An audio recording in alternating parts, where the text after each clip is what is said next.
Senadores aprovam um projeto que amplia a região integrada de desenvolvimento do Distrito Federal.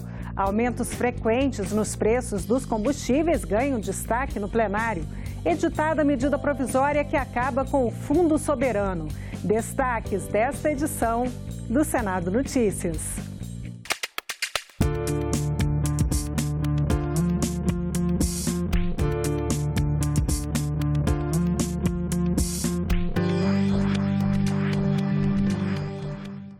Olá, boa noite. Senadores aprovaram nesta terça-feira projeto que amplia a região integrada de desenvolvimento do Distrito Federal, a RID. E a alta dos preços dos combustíveis foi debatida no plenário. Os detalhes na reportagem de Lincoln Freitas. A medida provisória que cria uma empresa pública para a venda direta de petróleo do pré-sal está trancando a pauta do plenário. Apesar disso, os senadores votaram proposta para aumentar a região integrada de desenvolvimento do Distrito Federal. Criada em 1998, a RID-DF é composta por Brasília e pelas regiões administrativas do Distrito Federal, além de 19 municípios goianos e 2 mineiros. A partir de agora, serão 29 cidades de Goiás e 4 de Minas Gerais. O número representa um aumento de 12 municípios do chamado entorno. Com o intuito de promover uma maior ligação, uma interface maior nas ações, principalmente na situação da área da saúde, da educação, transporte e segurança pública. É uma situação muito difícil que vive as cidades aqui do entorno, que são chamadas as cidades do NEM, que é NEM de Brasília e NEM do entorno. São mais de 200 mil pessoas. Os aumentos sucessivos nos preços dos combustíveis e os protestos dos caminhoneiros ganharam destaque no plenário. As questões foram debatidas pelos senadores. De julho de 2017 para cá foram 115 reajustes, 57% gasolina, 57% diesel, 70% só em 2017 botijão de gás. Eu chamo a atenção, senador Jorge Viana, 1.200.000 pessoas estão voltando a cozinhar com fogão a lenha. No Paraguai, o combustível da Petrobras é a metade do preço do combustível aqui no Brasil. Então, temos que... essa equação precisa ser muito bem explicada. Quando um caminhoneiro sai atravessando as estradas brasileiras, a sua esposa, os seus filhos não têm a certeza de que ele vai voltar. E agora mais essa punição, que é esse preço definido diariamente em função dos preços internacionais. O presidente do Senado diz que vai buscar soluções para essa alta frequente no preço dos combustíveis. É abusivo o que está acontecendo no Brasil em relação a essa questão dos combustíveis. Nós vamos fazer uma comissão geral convocando o presidente do CAD, que tem responsabilidade nessa questão de cartéis. Nós estamos convocando o ministro, convidando o ministro das Minas e Energia para que aqui venha, o presidente da Petrobras, o presidente das distribuidoras, por um lado. E, por outro lado, nós vamos convidar os representantes dos consumidores. E hoje de manhã, esse assunto foi debatido na Comissão de Assuntos Econômicos, que aprovou o convite aos ministros da Fazenda, Eduardo Guardia, e de Minas e Energia, Moreira Franco, para uma audiência pública sobre a atual política de reajuste de combustíveis adotada pelo governo federal. O requerimento para a reunião é dos senadores Jorge Viana e Vanessa Graziotin, que, assim como os senadores em plenário, também criticaram os constantes reajustes da gasolina, óleo diesel e gás de cozinha. E os postos de gasolina estão entre os setores que podem formar o cartel.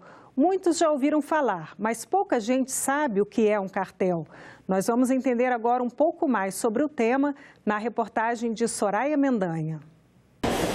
Os cartéis são uniões secretas ou não oficialmente divulgadas entre empresas concorrentes para controlar um mercado, determinando preços e limitando a competição. Essa manipulação de preços é comum, por exemplo, entre os postos de gasolina. Muitas vezes o preço se eleva sem nenhuma justificativa. O Conselho Administrativo de Defesa Econômica, o CAD, já verificou a prática em 17 municípios. Belo Horizonte, Goiânia, Vitória, Florianópolis e grandes centros urbanos e também cidades menores, como Santa Maria, no Rio Grande do Sul, Lages, em Santa Catarina e Uberlândia, no Triângulo Mineiro. E, basicamente, essa condenação vem por conta de investigações próprias do CAD, como também, isso é importante ressaltar, de investigações da Polícia Local, do Ministério Público Local. O cartel é considerado crime contra a ordem econômica. A legislação prevê para a prática pena de 2 a 5 anos de reclusão e multa. Este economista alertou para os impactos desse tipo de crime ao consumidor. Já se vê, de antemão, que a tendência vai ser a fixação de um preço que gere os maiores lucros, com uma pouca competição, uma pouca concorrência, o consumidor perde o seu poder de barganha, ele tem mais dificuldade, por exemplo, em conseguir aqui ou ali um preço menor. Um projeto do Senado aumenta as multas pagas por empresas que praticarem cartel. A proposta estabelece ainda o ressarcimento em dobro às partes prejudicadas, exceto quando houver a celebração do acordo de leniência, uma espécie de delação premiada para a pessoa jurídica, que permita ao CAD estimar os danos causados. É muito válido esse aumento, essa alteração na lei, porque você consegue reprimir de forma mais efetiva os cartéis. A partir do momento que os empresários veem que eles poderão ser punidos fortemente pelo Estado, cria-se um desincentivo para a formação de cartéis. De acordo com o Piscitelli, os cartéis existem em diversos setores, entre eles os de bebida, de alimentação, setor automobilístico, supermercados, estacionamentos e também construtoras que disputam licitações. Isso é muito comum em grandes obras ou nos fornecimentos ao setor público, que em geral envolve um volume maior de recursos. Eles combinam quem vai ser o vencedor. Repartem, fazem um rodízio. Quem vai ganhar o quê?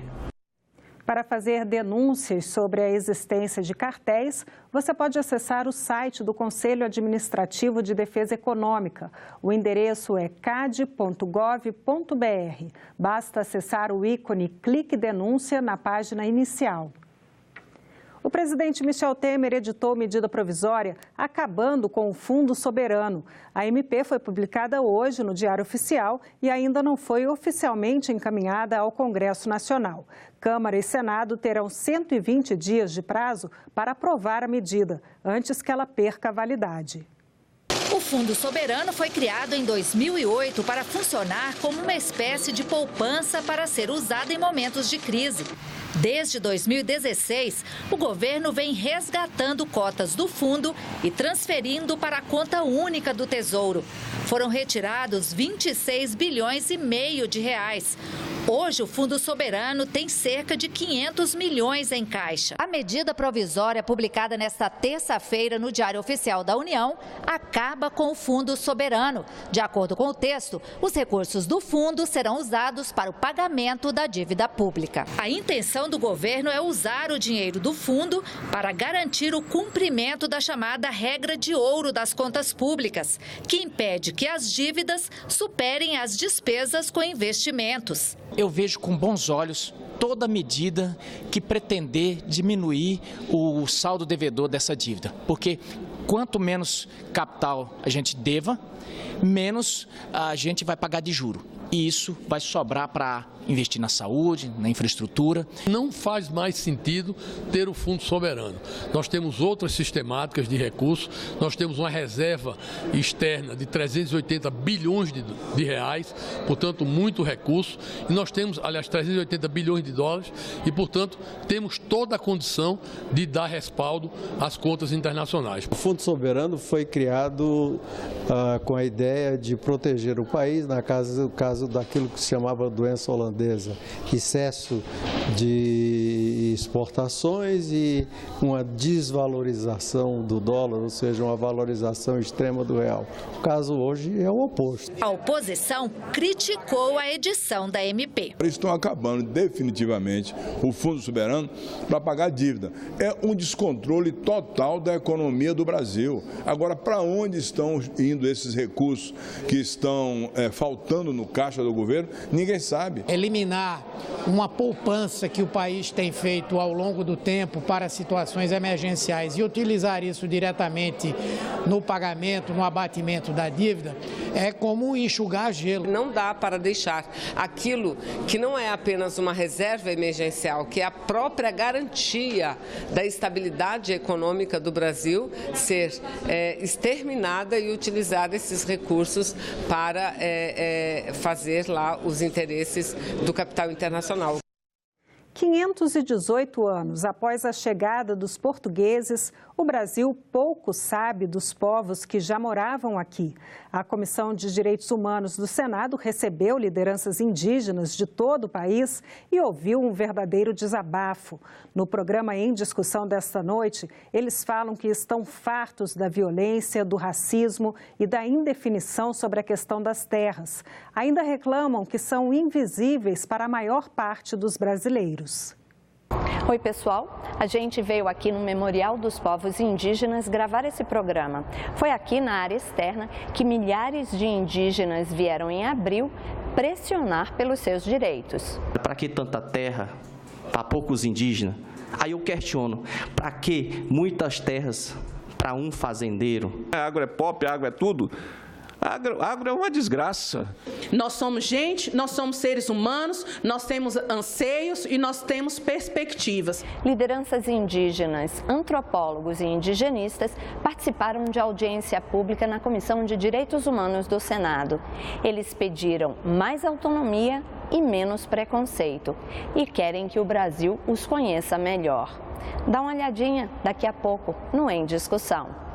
O programa Em Discussão começa logo depois do Argumento. E nós ficamos por aqui. Você pode rever as reportagens desta edição na nossa página na internet, senado.leg.br/TV. A seguir, o programa Argumento, com a senadora Fátima Bezerra. Muito obrigada pela companhia. Continue sintonizado aqui, na TV Senado.